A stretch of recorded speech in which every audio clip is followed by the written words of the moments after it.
वो कैंसर जो सबसे ज़्यादा इंसानों को मुतासिर करते हैं उनमें सीने का कैंसर, प्रोस्टेट कैंसर यानी मर्दाना मसाने का कैंसर, मुंह का कैंसर, आंतों का कैंसर और फेफड़ों का कैंसर शामिल है।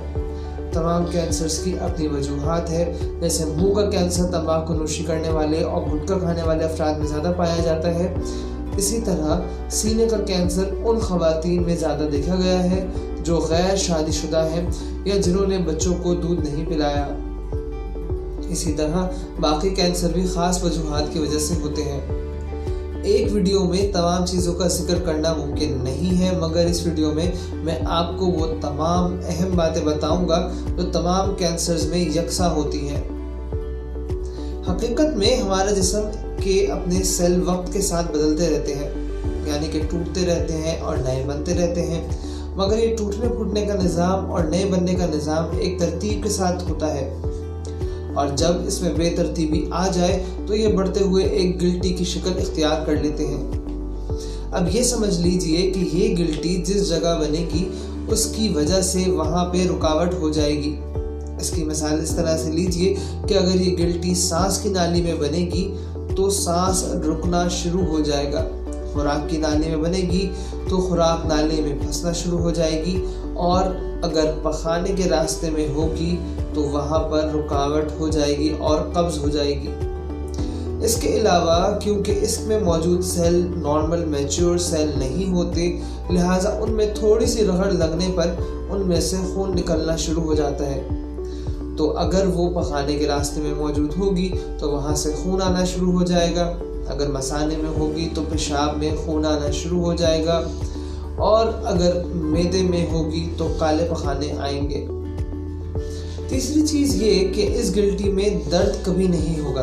आप जानते हैं कि मुंह में छाला हो जाए तो तकलीफ से बुरा हाल हो जाता है, और कुछ लोग बड़े बड़े अल्सर या छाले के साथ आते हैं और कहते हैं कि क्योंकि इसमें दर्द नहीं है तो इसलिए उन्होंने इसको अहमियत नहीं दी। दर हकीकत इस चीज़ को जहन नशीन कर लें कि वो गिल्टी जिसके अंदर दर्द या तकलीफ़ नहीं है वो अच्छी नहीं है, बल्कि वो गिल्टी बुरी है।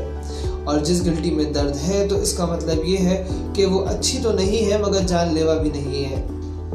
अब चौथा ये कि ये सेल एक मुद्दत के बाद खून के ज़रिए, और बाज़ औक़ात इसके अलावा एक और नाली होती है जिसे हम लिम्फेटिक्स कहते हैं, उसके ज़रिए आगे बढ़ता जाता है और जिस्म के मुख्तलिफ हिस्सों में पहुंच जाता है, जिसे हम स्टेज 4 डिजीज़ या मेटास्टेसिस भी कहते हैं।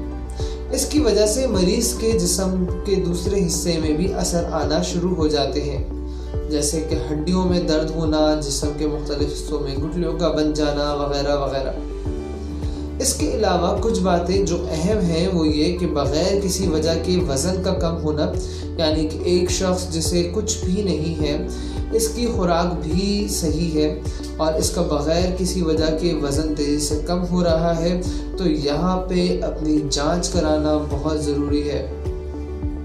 इसी तरह से बग़ैर किसी वजह के नक्काहत या कमज़ोरी का होना भी एक कैंसर की अलामत हो सकता है। और एक और बात ज़हन नशीन कर लें कि ऐसे लोग जिनके ख़ानदान में कैंसर की बीमारी मौजूद है, यानी कि अगर किसी के वालिद या वालदा या उसके रिश्तेदारों में से किसी को अगर कैंसर की बीमारी है तो इसमें भी कैंसर पैदा होने के इम्कानात बढ़ जाते हैं।